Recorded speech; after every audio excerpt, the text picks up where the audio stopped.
जय श्री गणेश दोस्तों। हमारी आज की कहानी का नाम है जिम्मेदारी। कहानी अच्छी लगे तो प्लीज चैनल को सब्सक्राइब कर लीजिएगा। अब शुरू करते हैं कहानी। आ गई महारानी। बहू को घर में घुसते देखकर कांता जोर से बोली। माँ की आवाज सुन राकेश कमरे से बाहर आया और विभा की ओर देखते हुए चिल्लाकर बोला, कहाँ थी तुम? हम कब से तुम्हारी राह देख रहे हैं। ऑफिस तो 6 बजे बंद हो जाता है और रोज तुम 7 बजे तक घर आ जाती हो। अभी 9 बजे हैं और तुम अभी घर आ रही हो। कहाँ थी तुम अभी तक? मैंने फोन किया तो तुम बोली कि घर आकर बताती हूँ। तो अब बताओ। बताती हूँ। जरा पानी तो पी लूं। विभा टेबल पर रखे जग से पानी निकालते हुए बोली। गिलास में पानी लेकर वह सोफे पर बैठी। पानी पीकर वह बोली, माँ के पास चली गई थी। माँ के पास? भला क्यों? राकेश बोला, अरे इसकी तो आदत है हर दूसरे तीसरे दिन किसी न किसी बहाने माँ के पास जाने की। कांता मुंह बनाकर बोली, बस इसके लिए तो एक इसकी माँ ही सब कुछ है। हम तो कुछ है ही नहीं। दोनों बच्चे भूखे हैं, हम भूखे हैं। रात का खाना नहीं बना है और ये मायके घूमकर अब आ रही है। मम्मी जी, मैं मायके घूमने नहीं गई। माँ की तबीयत खराब थी। बगल के रिंकू भैया ने दोपहर को फोन किया था। मैं ऑफिस से आधे दिन की छुट्टी लेकर उन्हें देखने गई थी। पापा के जाने के बाद वह अकेली हो गई हैं और अपने स्वास्थ्य के प्रति लापरवाह भी। अब मैं उसकी अकेली संतान हूँ तो मुझे ही देखना पड़ेगा ना। विभा इतना बोलकर राकेश की ओर मुड़ी।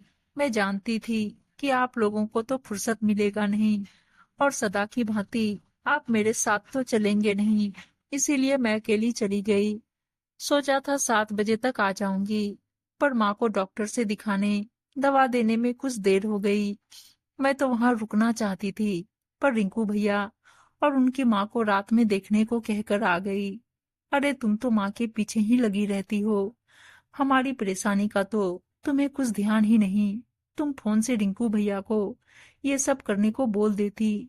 राकेश झुंझलाकर बोला, ऐसा है ना पतिदेव, मैं सिर्फ आपकी पत्नी नहीं किसी की बेटी भी हूँ। पापा के जाने के बाद माँ की देखभाल करना मेरी जिम्मेदारी है। रात के खाने के लिए मैंने ऑर्डर कर दिया है, खाना आता होगा। बच्चे सिर्फ मेरे ही नहीं हैं, आपके बच्चे और मम्मी के पोता पोती भी हैं। एक आध घंटे आप लोग भी उन्हें देख सकते हैं, पर मेरी माँ को देखने वाली सिर्फ मैं हूँ। मुझे आप लोगों की परेशानी का भी ख्याल है, अतः मैंने सोचा है कि हमारे बगल वाले अपार्टमेंट में एक फ्लैट खाली हो रहा है। माँ को उसी में ले आती हूँ और वहां घर में किराया लगा देती हूँ। मुझे भी बार बार उतना दूर जाना नहीं पड़ेगा। मैं माँ की देखभाल भी आसानी से कर सकूंगी और आप लोगों को भी परेशानी नहीं होगी। माँ यहाँ हमारे घर में तो रहेगी नहीं। विभा ने कहा, इतना झंझट क्यों करती हो? माँ को वृद्धाश्रम में क्यों नहीं रख देती? कांता झट से बोली।